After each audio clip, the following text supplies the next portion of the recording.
Bonsoir, bonsoir. Et vous, en faites-vous partie? Un Français sur deux est sceptique, réticent ou carrément opposé à l'idée de se faire vacciner. Ce soir, ils vont pouvoir poser toutes leurs questions directement au ministre de la Santé, Olivier Véran. C'est parti pour la grande confrontation.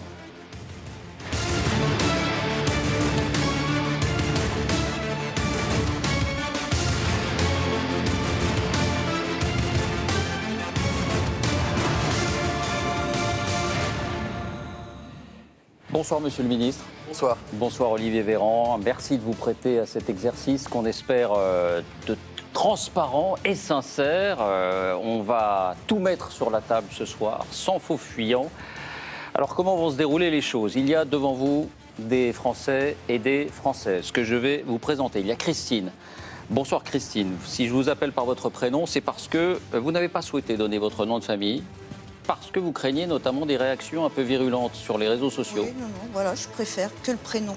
Voilà, bon, ça en dit long quand même sur les climats qu'il peut y avoir autour de ces questions. Vous êtes pré-retraité de l'Éducation nationale et vous n'êtes pas anti-vaccin, mais vous vous interrogez.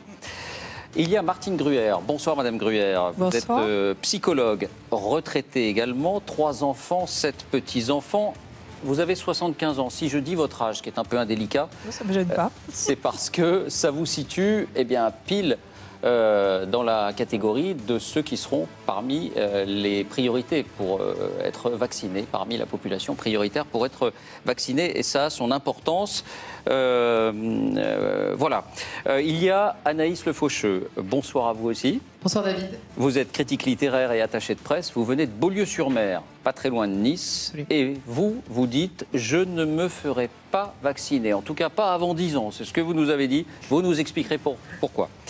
Il y a Thierry Amouroux. Bonsoir Thierry Amouroux. Vous êtes infirmier à la PHP. Vous avez vous-même été malade du coronavirus. 3 semaines cloué au lit quand même. Hein.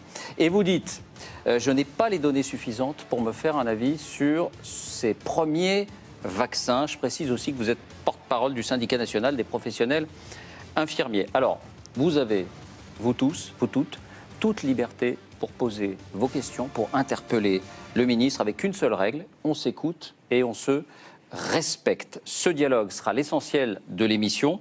Et puis en guise de conclusion, un échange, un face-à-face. L'écrivain Alexandre Jardin viendra dialoguer avec vous, Olivier Véran.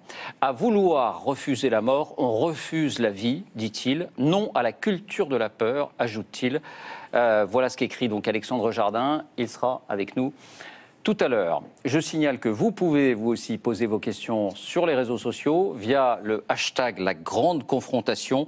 Enfin, comme il se doit, notre cellule de vérification est en place en cas de besoin.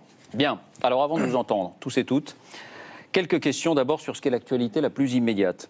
Et tout le monde, sans doute, attend vos paroles avec de l'impatience. Aujourd'hui, en France, le nombre de contaminations ne baisse plus. On est autour de 10 000, 11 000, 13 700 pour les dernières 24 heures. C'est un chiffre un peu plus élevé, alors que l'objectif est d'atteindre 5 000 contaminations en moyenne la semaine prochaine pour la deuxième étape du déconfinement.